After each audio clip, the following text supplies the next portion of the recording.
Now we'll look at drawing with polar coordinates. We can use absolute polar coordinates or we can use relative polar coordinates. So starting from our 0, 0 point, if we go into line drawing and let's lock onto that point, 0, 0. Didn't pick up my line. Try again, 0, 0, and it's locked onto the 0, 0 point.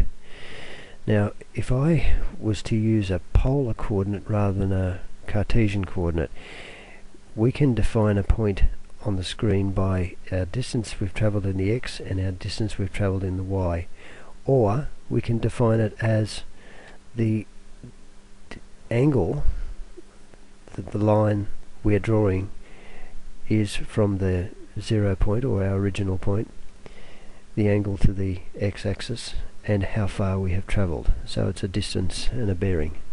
Alright, so if I was to put in 100, instead of a comma this time, we'll go the less than sign, which means at an angle of, and that just happens to be the one above the comma, so it's a shift in the comma, at an angle of, let's say, 30 degrees.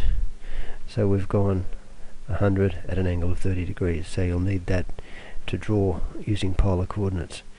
And you can combine all these together, relative coordinates, Cartesian, you can do point and shoot, you can mix them all up together. Now, the difficulty with polar coordinates is that it's very hard to work out what the absolute measurement is from the origin to a particular point, what angle it's going to be at. So this is where it's important to use relative polar coordinates. So if I wanted to go another 100, but this time at an angle of 45 degrees, then I would type in at 100 at an angle of 45, and up it goes.